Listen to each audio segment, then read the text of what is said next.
In the top left corner, as the Ris3n, playing for White Knight Esports, it's Pereira. And in the bottom right, they finished first in their division during the normal season. Up for Ris3n Competitive, it's the Teal Terran Coda. I'm your caster this evening, RNG Pros Renegade.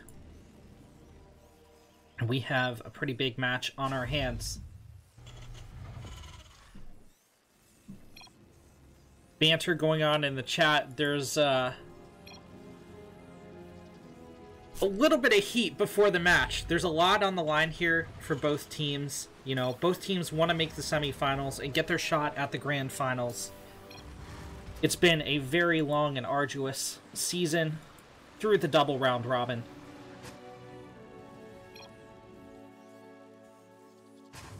But unfortunately this evening, one of these teams will be eliminated from the bracket, while the other one is going to have a chance at further fame and glory.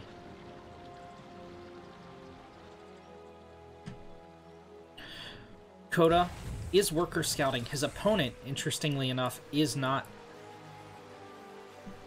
Coda, banking up quite a few minerals, is going to drop a second CC.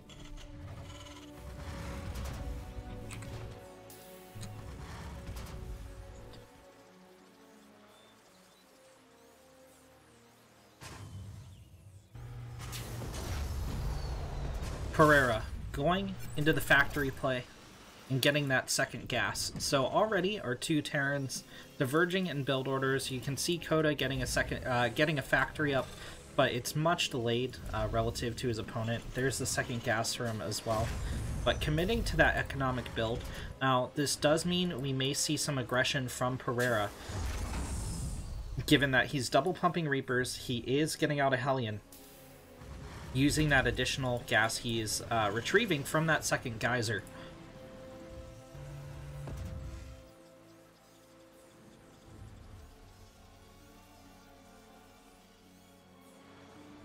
It's all a matter of how many units can Coda get out before Pereira goes on the offense. And this is a little bit gambly here from Pereira as well. He did absolutely zero scouting of his opponent. So he has no idea if Coda's trying to splash into him here, or if Coda did go for this macro play, or what the heck. There could be a Cloaked Banshee on the way, for all he knows. So he's going to rely on this attack to go scouting. Wow! Okay, 4 more Reapers on the production tab. This is some kind of weird all-in. Medevac coming out as well does mean about 4 Hellions are going to load up into it and zoom toward the main of Coda while the Reapers hit on the low ground and quite possibly hop up the cliff here.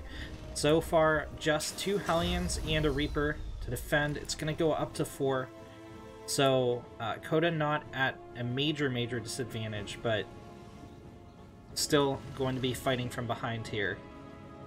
Pereira is dropping a CC behind this, so not... Oh my god! That was the mother of all Hellion shots, and all 4 Reapers are decimated. These Hellions not going to find too much damage. They are going to drop in the SCV line. Are they, though? Yeah, Pereira's not even going to risk it, but this is a huge deflection here from Coda. Pereira really needed to get damage done. You can see the worker lead is so heavily in favor of our Teal Terran. He's going to have an extra mule here as well. A Cyclone moves in. A nice pickup here from Pereira, avoiding the lock-on on one of these Hellions. However, Cyclone's still putting in work to clean this up. It is going to lock onto the Medevac. Medevac does not retreat in time. Coda will suffer a couple SCV losses here, but nothing major. Most of the Hellion fire dirts onto the Cyclone, and that's because Pereira is busy defending at home. Coda comes in, takes out the SCV, building the CC, and Pereira can do nothing but sit back in his main. He can't engage down here. Well, I mean, he can with the Banshee, and he needs to do so now. There's nothing that shoots up here for Coda. The Cyclone's back home. No, attack with the Banshee. Kill the Hellions with the Banshee. Pereira, what are you doing? Oh, not like this. The White Knight is sending the Banshee out on the map. The CC is dangerously low on health. It needs to be canceled. There's the cancel from Pereira. The Cyclone finally pushing out, gonna chase Koda's forces back home. But, is it though? Is it though? Further delay on the CC of his opponent. From Coda, Cyclone is brought forward here. Pereira still sending that Banshee across the map. It has its work cut out for it, though, because he left the supply depot down at home, and the Hellion Cyclone took out the tank. There's no units to defend the SCV line here for Pereira. Oh, another Banshee comes out. It's going to focus on that Cyclone. There is no vision here, so the Cyclone does go down. There's nothing that shoots up. The Banshee should, in theory, be able to clean all this up. However, Pereira has taken crippling economic damage. And the CC delayed yet again. Marine's going to be gunned down on the ground. Pereira going into the main. The Banshee trying to even things up with 11 SCV kills. Still going to have to, like, I don't know. It has a lot to do. And the first mission is to survive the Cyclone. It does not. Things are looking very grim for the Red Terran.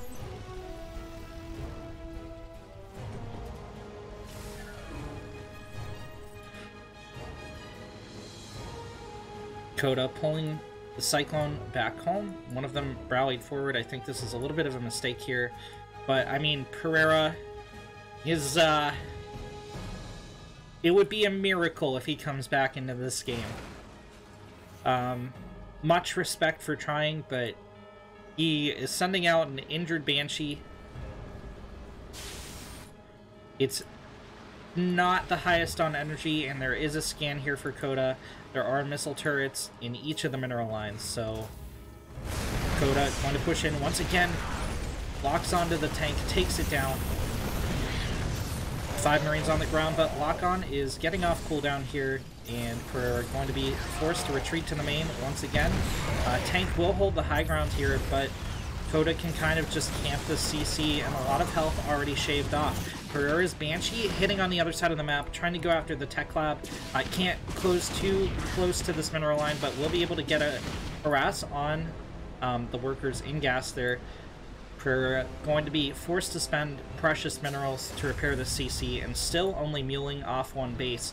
Coda has 3 CCs fully operational, collecting energy for scans, for mules, for whatever he needs. Pereira trying to get up a Marine tank force here.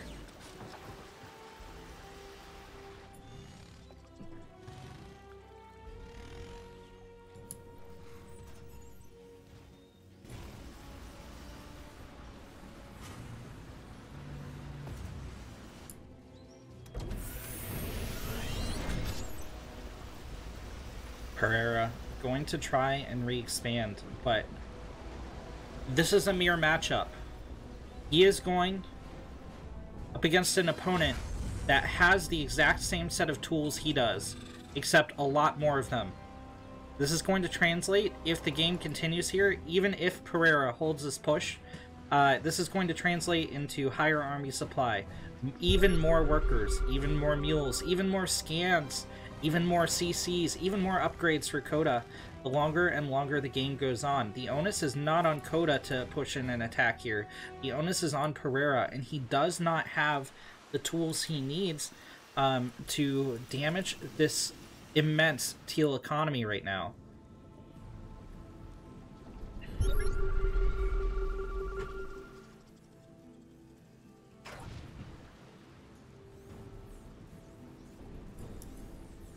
Double starport at the front here for Coda. Oh, the Banshee cloaks. That's going to wreck the lock-ons from the Cyclones, but a tank goes down as well. Pereira making his move. As long as Coda holds, he's fine. Pereira has to be so careful moving out here, and every second that ticks by means Coda just gets a stronger and stronger defense force. And there's still a lot of ground to cover for the Red Terran. Stim is started up back at home, but not going to be operational till like 11-something minutes into this game. Coda, I think, being a little bit too aggressive here. He doesn't want to throw into the tank fire. It's going to camp the bridge for now. Pereira thinks better of his push, is going to back off and defend his injured CC here. Coda building a supply depot to try and delay any third from his opponent.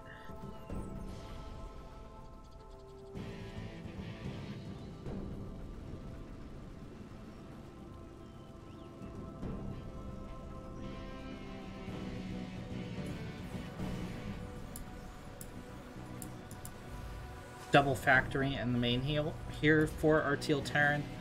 An armory going up as well.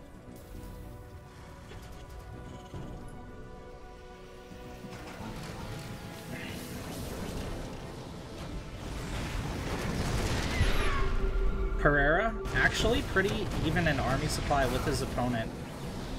He's gonna clean up the supply depot, and that's going to give him the opportunity to take a third, but he's heavily supply blocked here, and he's not building any depots there. He's going to throw down 2 now, but this isn't going to be alleviated for some time unless he calls down supply, which is a little bit unfortunate.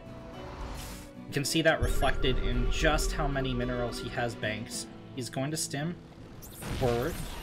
Coda once again ambushing with the Cyclone's going to get 2 tank kills, as well as a Marine. Definitely value for the Ris3n player.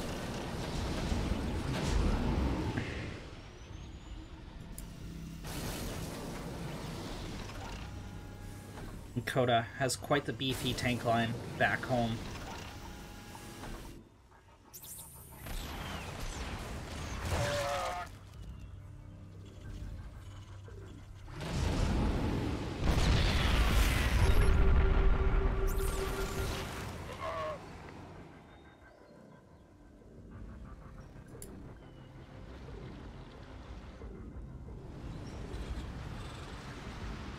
Okay, Pereira finally going to make contact with the base of the enemy.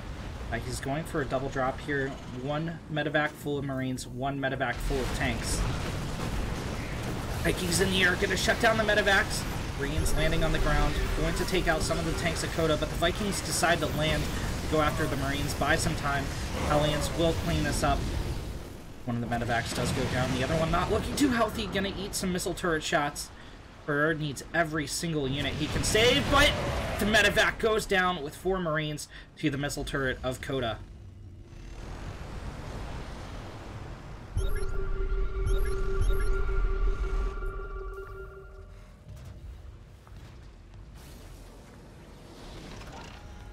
Pereira may be the one playing for White Knight Esports, but he's going to have to be the one to rise from the ashes here. He's still sitting on 2 gas, 13.5 minutes into this game.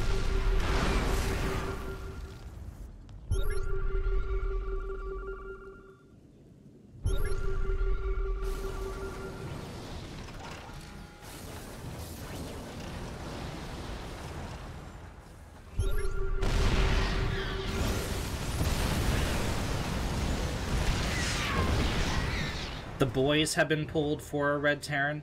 He's moving the Marine SCV force out to attack Coda while Coda's out on the map. These tanks aren't known for being the fastest movers. However, Coda has spotted this 2 Widow Mines burrowed here.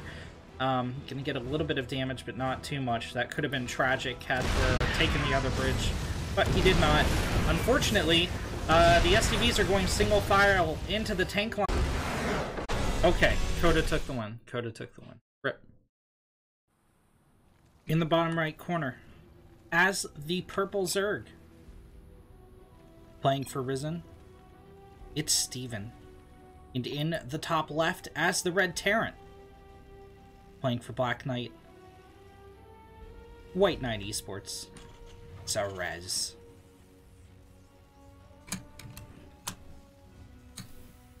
So, if you're unfamiliar with the Alpha Team League rules, it is functionally a best of 5 between the 2 teams.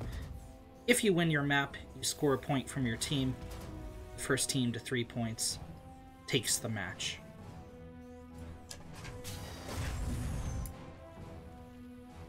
Coda taking down Pereira in the last round. See how Steven stacks up against a Res. I mentioned this a little bit in the in the pre-match lobby, I guess. Pre-match splash screen. But we have an interesting matchup here. So we are playing on... Let me see if I can pull up my stats here.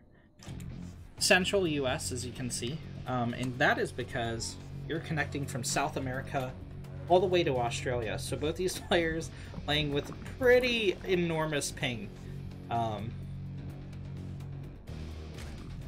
that said, they both are high Masters level players. And that means, you know, they don't have like the sanctity that the rest of us do. Once you get to that level of play, you're no longer allowed to server lock, and it will only find the best match for you. So, you know, you can be in Australia and get pulled onto US East, or vice versa. So these guys have a little bit of experience with playing with that high ping.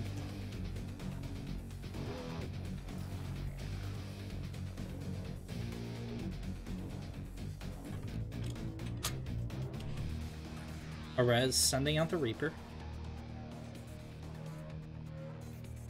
And Reapers can be ultra deadly in this high ping scenario. See how Steven micros against it.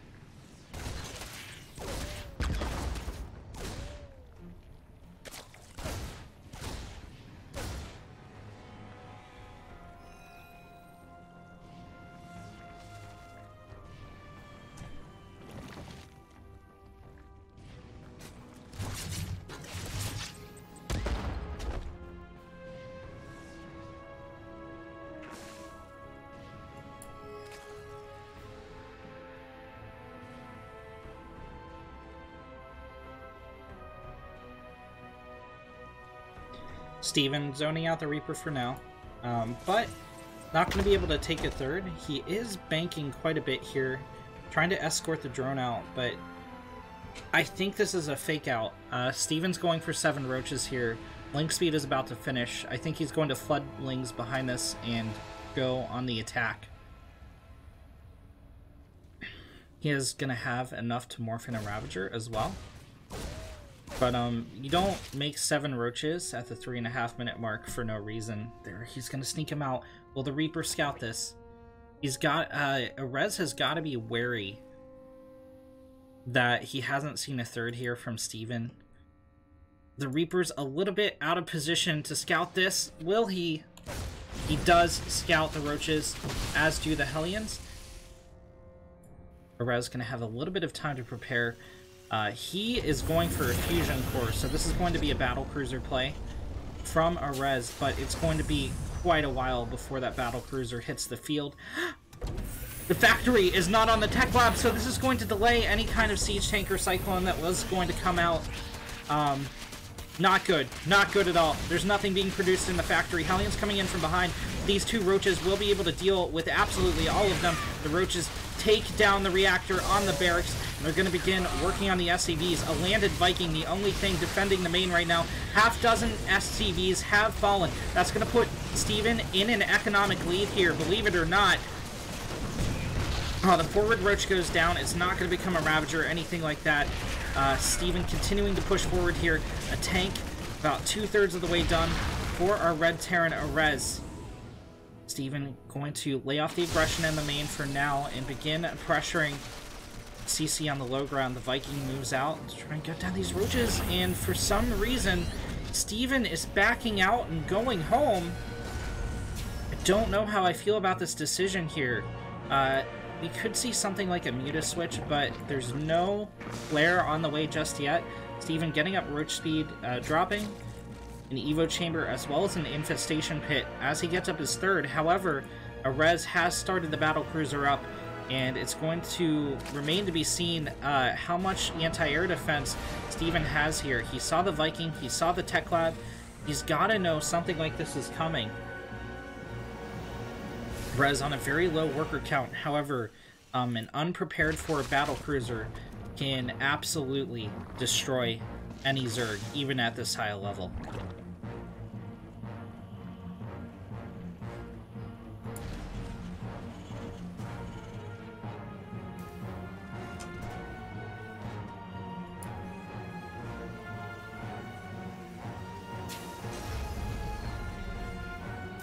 Okay, Steven's going for a Nidus play here. And he's going to get out a few Swarm Hosts. Now, he should be gunning for like 7-ish, I want to say. Only 3 on the tab so far, and that Nidus is almost finished here. So, a bit interesting from our Zerg. Oh, he's pretty heavily supply blocked. That's not good. One Overlord going to finish just about now. And there we see the rest of the Swarm Host on the production tab, but this is going to delay any kind of push out Steven has. He might just have to go now with the 3 Swarm Hosts and the few Roaches. Battlecruiser is going to scout this as well. How will Ris3n react to it? Looks like he's going to pull the BC back a little bit.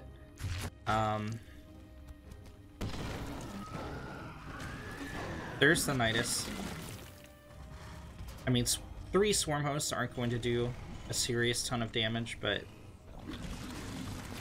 there's some reinforcements. Res lifting the barracks. Locust Wave going straight for the mineral line. And it looks like it's just going to be some delayed mining here. No major damage to the Terran just yet. Oh, are they going to get the tank? They do. Okay, the tank's a nice pickoff. Steven doing a good job defending back home. And it looks like this battlecruiser turned out not to be such a big deal after all. The Zerg on double the economy of his opponent. Going to walk some changelings up the ramp to see what the Terran's Nat is looking like. Cyclone trying to pick off this Nidus to the right, but the new one pops to the left. Steven gonna unload very quickly here and get the Swarm Hosts out.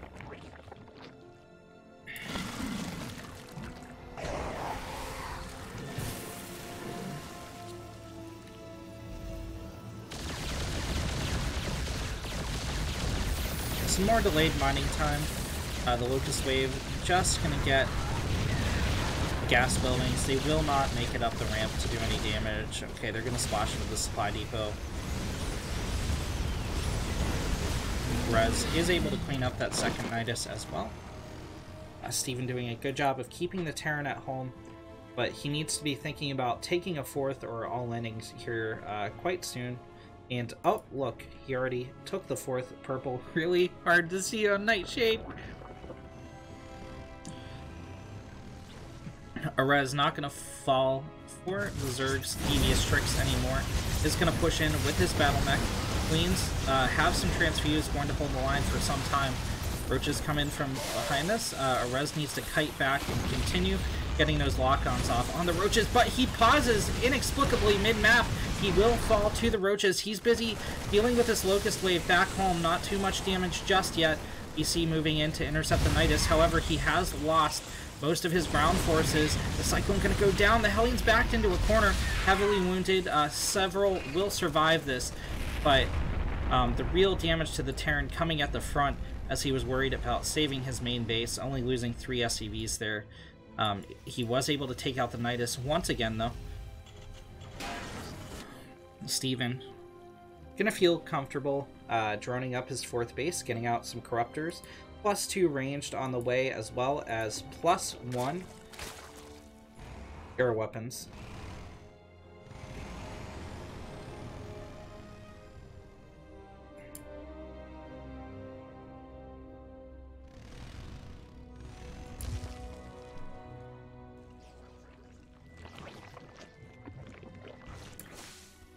Steven taking a 5th here. Res just starting up a 3rd CC at the 10:35 mark.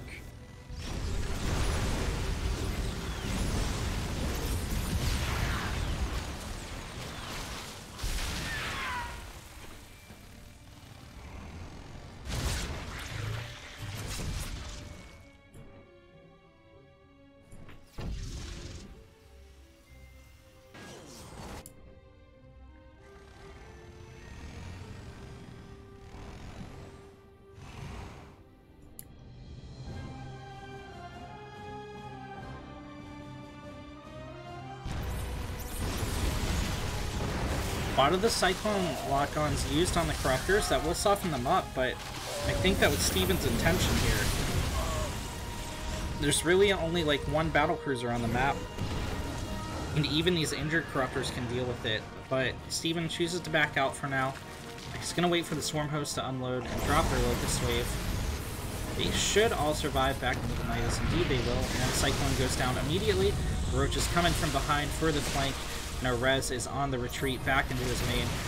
This BC going to start pounding it out on the Roaches. However, there's just a lot of firepower here for the Zerg.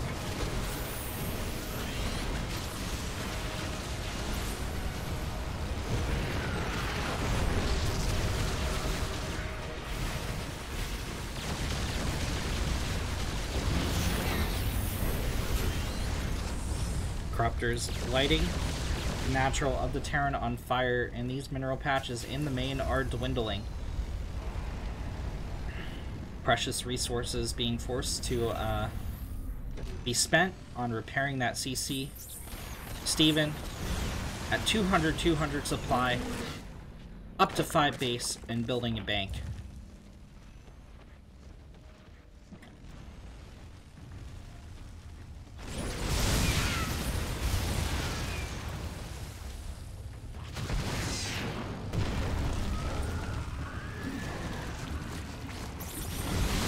The BC will blink to the 4th of Steven, but it's not going to be enough.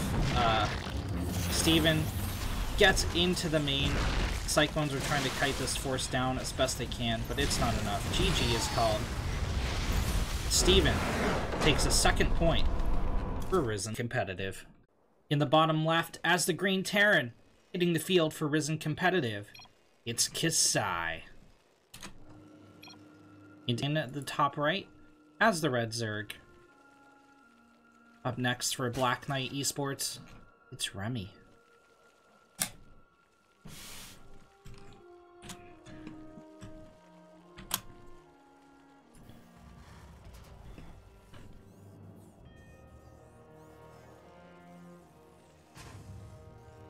Risen from the ashes, currently up 2-0 in the best of 5.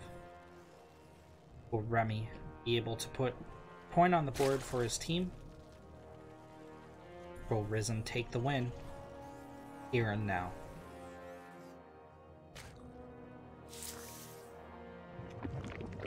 Remy dropping the spray and immediately covering it with the hatch, defeating the purpose? Okay. Alright.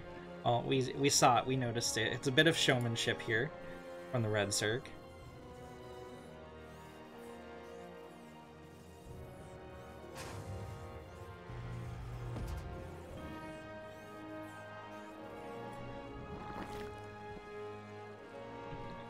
Looks like Kasai wants to go for standard Reaper expand.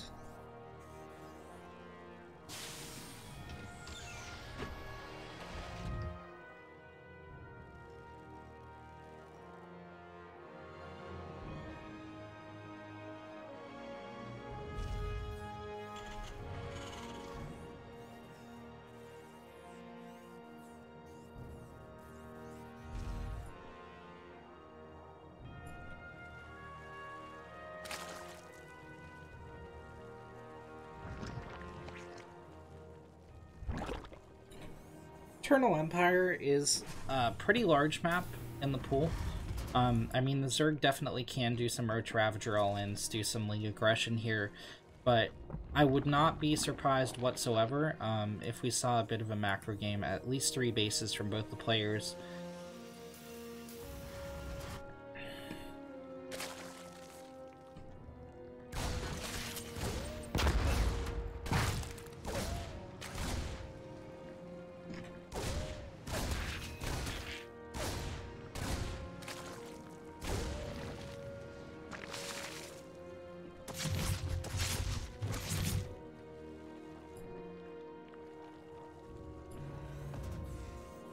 Second CC finishing up for a Terran player. Just single kill on the Reaper. But Remy is really delayed taking a third, and that's because he's dropping a Roach Warren. Kasai gets the scout! Okay, alright, forget everything I said about a macro game. Remy's in a tough position here. Okay, there's the lair. It's going to cancel the lair. Alright, interesting. So, Kasai might be expecting a Nidus here. It's probably just going to be a Roach Ravager aggression at the front now. But, I mean, it's a little bit weird here from Remy because the response is going to be pretty much the same from Kasai. He's going to get out a Siege Tank. That's how you hold a Nidus. That's how you're going to hold Roach Ravager aggression at the front. I mean, I guess like a Cyclone could be good as well. Kasai's still confident enough to throw down a third CC. Remy really committed here. This is way too late to transition out of it and throw down a third. Here come the forward links, going to try to pick off the SCV, get a delay on this third CC.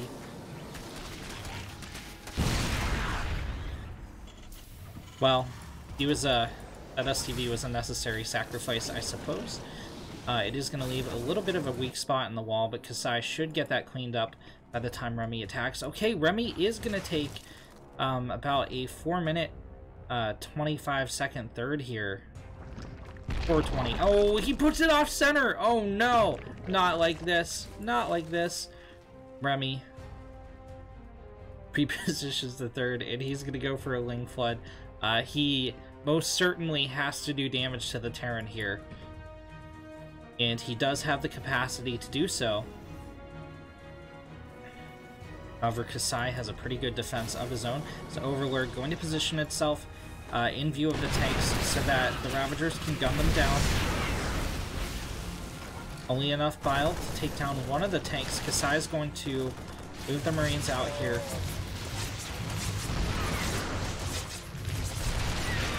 Did Remy leave inject lanes back at home? Okay, the Liberator gets biled down.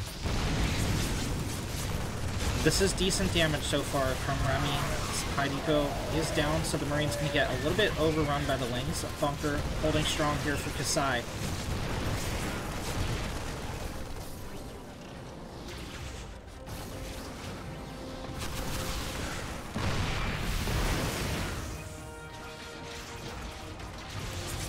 Ravager's still going to threaten this third CC, get damage done. Kasai doesn't have any potential to push out just yet. He needs to wait for the next wave of production to hit here. He needs to be careful with these SCVs if they don't get taken out by the bile.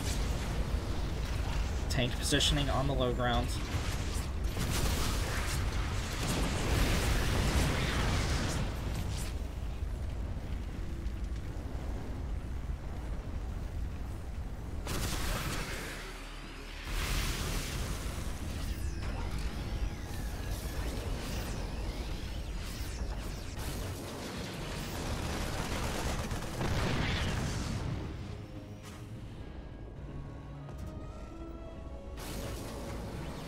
And Kasai is going to hold. Remy streaming reinforcements to the front. He was able to get his third up behind this. Not quite saturating it just yet, but he does have Burrow on the way. Double Evo Chambers back at home as well as a Spire going down at the 630 mark. So this could be a saturation up to 3 base and then another wave of aggression against the Terran. He has a nice contain going on for now. Kasai's economy is still pretty strong here. He's on full 2-base Terran, so pretty even with the Zerg, all told. Remy with a pretty big supply block here, only pumping out 1 Overlord. That's going to alleviate it for now, but he needs to get a couple more on the way because he has quite a few larvae stacked up at home. That could be drones saturating the space, that could be Lings trying to poke at the front, that could be more Roach Ravager, but fortunately, he's going to get supply blocked again quite quickly. There's 4 Overlords on the production tab.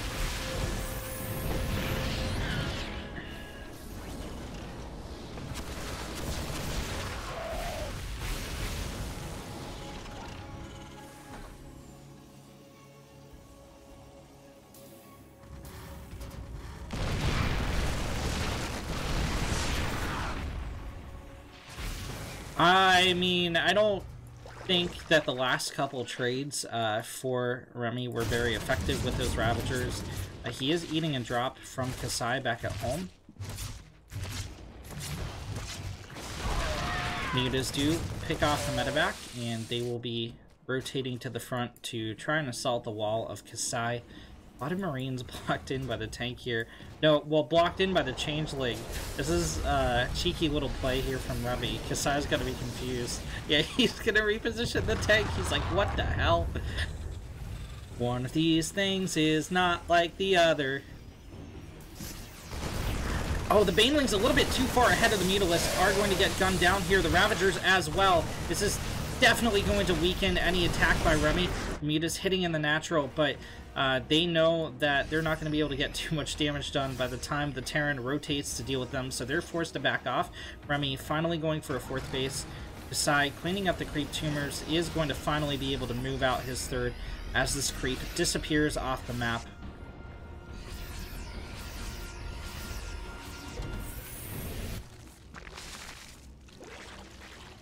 Remy continuing to increase the muta count, going for an infestation pit about halfway done behind this. Melee and Carapace on the menu here for our Zerg player Kasai. An armory about halfway done, combat shields on the way.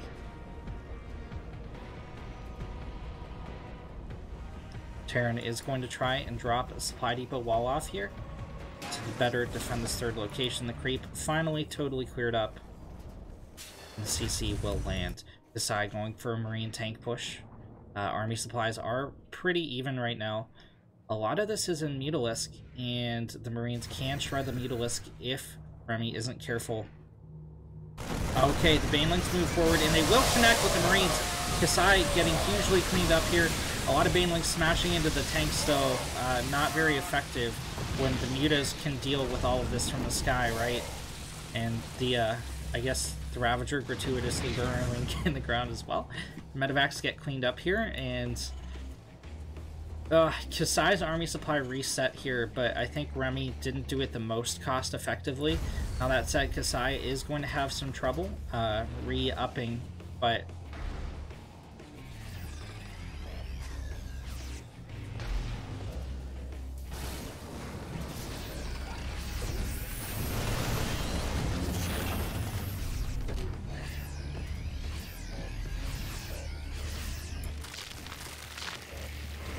Banelings morphing at the front for Remy, and he's going to get ready to push into the Terran once again. Kasai closing in on evening up that army supply. Remy has 700 minerals in the bank, but just not flooding lings here, not really flooding drones. He did make 8, but there's so much larva just sitting unused, and that means this attack's going to be a little bit weakened. Oh, the Banelings rolling forward on creep are going to connect with the Marines, though, and that's going to leave the tanks a little bit vulnerable to the Mutal Fire. And Remy's going to back out. I think he could have kept besieging the forces here. There weren't any missile turrets behind that, anything like that. But for now, Kasai is going to stand strong. Remy flooding lings to the front, finally using up all those unused larvae.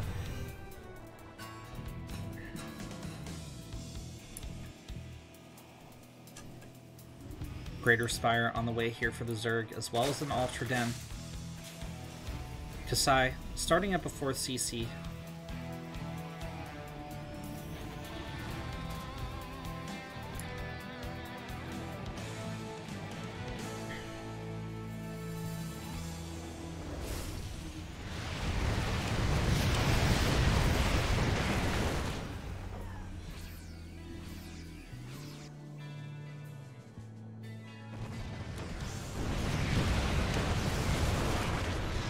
Kasai is firmly down in army supply here. Economies are pretty... well, okay, Remy has a 5th base coming up. A lot of the Banelings go down before they can connect with the bio this time. The tanks do go down at the front, but they're not really needed anymore. They kind of did their job. Remy attempted, this is really subtle, but Remy attempted to burrow a Baneling on the ramp. Kasai dropped the scan and was able to catch it.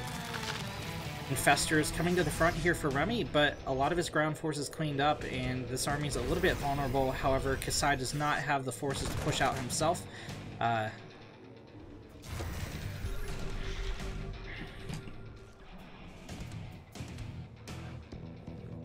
Kasai, a little bit far forward, needs to be careful. He doesn't want to get caught out with a fungal. He is going to move out his 4th base. It looks like the Terran is stabilizing quite a bit here. Still an active creep tumor on the Terran side of the map. Going to see this medevac move out, going to see the positioning on the Terran army, which could prove to be pretty critical later.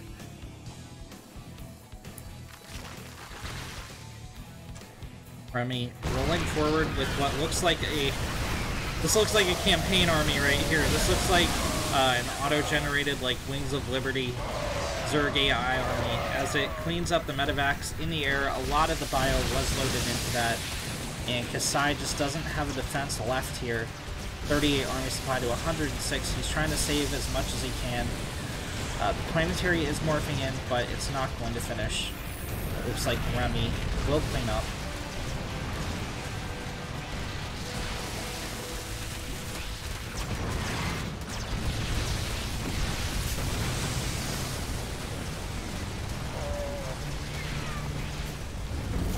Remy concaving into the base of the Terran. Kasai fighting for dear life. He does have a drop going on the other side of the map. However, it's just a single Marine in that medevac. He's trying to do as much damage as possible. Medevac has gone down. This is a Rambo Marine, but the drones will finally finish the brave hero off. Comes the Ultraling into the natural of the Terran.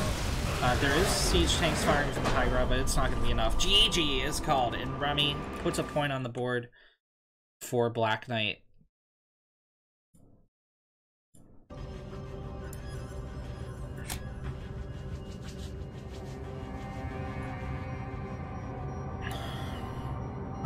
That is going to close out our match for the evening. Unfortunately, D-Mega did not have the games played requirement met due to leaving league.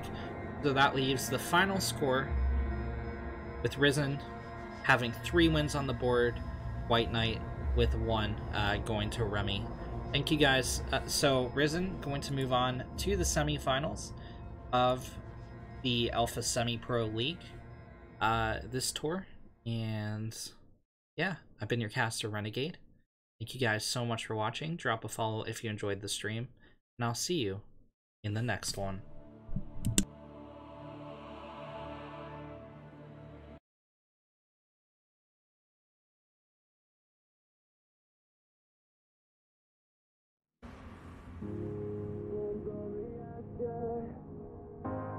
Born from the ashes, born from the ashes, born from the ashes, born from the